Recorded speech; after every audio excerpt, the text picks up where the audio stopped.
چار چیزیں ایسی ہیں جس شخص کے اندر پائی جائیں وہ خالص اور پکا منافق ہے۔ اذا تمنا خانہ، جب اس کے پاس امانت رکھی جائے خیانت کرے۔ تو منافق خائن ہوتا ہے، جب بھی امانت رکھی جائے وہ خیانت کرتا ہے۔ اور ہم اس نبی کے ماننے والے ہیں جن کے گھر کے گرد کافروں نے محاصرہ کیا ہے، ننگی تلواریں لیے کھڑے ہیں کہ آج حضور کی زندگی کا چراغ بجھا دیں گے۔ وہ باہر تلواریں لہرا رہے ہیں اور حضور علی کو وصیت کر رہے ہیں کہ صبح ان کی امانتیں واپس کر کے تم بھی مدینے پلٹ آنا۔ ہم اس نبی کے ماننے والے ہیں، تو کس طرح ہم امانت میں خیانت کر سکتے ہیں؟ اس شخص کا دین ہی نہیں ہے جس کے پاس امانت نہیں ہے۔ اور امانت صرف مال کی نہیں ہے، المجالس بالامانہ۔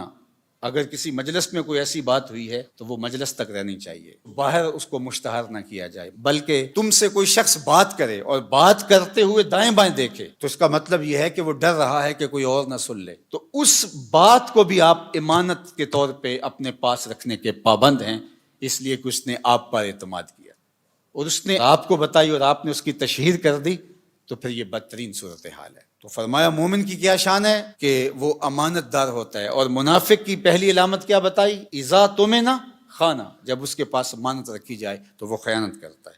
واذا حدث کذب، اور جب وہ بولتا ہے جھوٹ ہی بولتا ہے۔ مومن کا جھوٹ سے تعلق کیا؟ مومن تو سچ کا خوگر ہے، مومن کی زبان سے تو خیر پھوٹے گی، سچائی پھوٹے گی، جھوٹ کیسے پھوٹ سکتا ہے؟ اور ایک حدیث میں آیا، حضور نے فرمایا الا انبئکم باکبر الکبائر، میں تمہیں بڑے بڑے گناہوں کی خبر نہ دوں؟ جو بڑے گناہ ہیں ان میں بھی جو بڑے ہیں ان کی خبر نہ دوں؟ تو صحابہ نے کہا کیوں نہیں حضور، ارشاد فرمائیے۔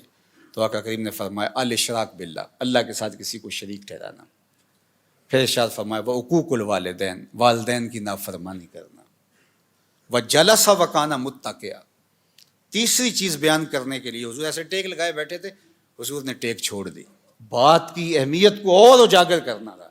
اور پھر حضور نے فرمایا الا وقول الزور، الا وقول الزور، الا وقول الزور، اور جھوٹ بولنا، جھوٹ بولنا، جھوٹ بولنا۔ پہلے تو ٹیک چھوڑی اور پھر حضور اتنی بار یہ لفظ بولا کہ صحابہ کہتے ہیں کہ ہمیں بار بار آ رہا تھا کہ حضور اب سکوت اختیار فرما لیں، ہمیں بات کی اہمیت کی سمجھ آ گئی، لیکن حضور بار بار کہتے تھے الا وقول الزور، الا وقول الزور۔ اور شہادت الزور کے لفظ بھی ہیں، جھوٹی گواہی دینا اور جھوٹ بولنا، تو یہ جھوٹ اتنی بری بات ہے۔ اور ہم سمجھتے ہیں کہ یہ فن ہے، جھوٹ نہ بولیں تو سودا ہی نہیں بکتا۔ میں کہتا ہوں جاپان والوں کا کیسے بک جاتا ہے؟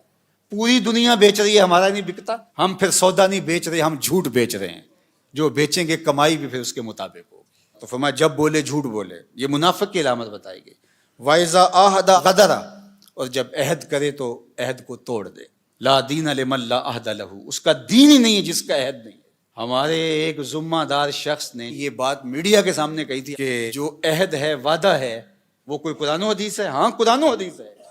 لا دین لمن لا عہد لہ، جس کے پاس عہد کی پاسداری نہیں، اس کے پاس دین ہی نہیں ہے۔ اللہ اکبر، یہ دین ہے ہمارا۔ وَإِذَا خَاصَمَ فَجَرَ، اور فرمایا کہ جب وہ کسی سے لڑتا ہے، جھگڑا ہو جاتا ہے، کسی سے الجھاؤ بن جاتا ہے تو گالیاں بکنا شروع کر دیتا ہے۔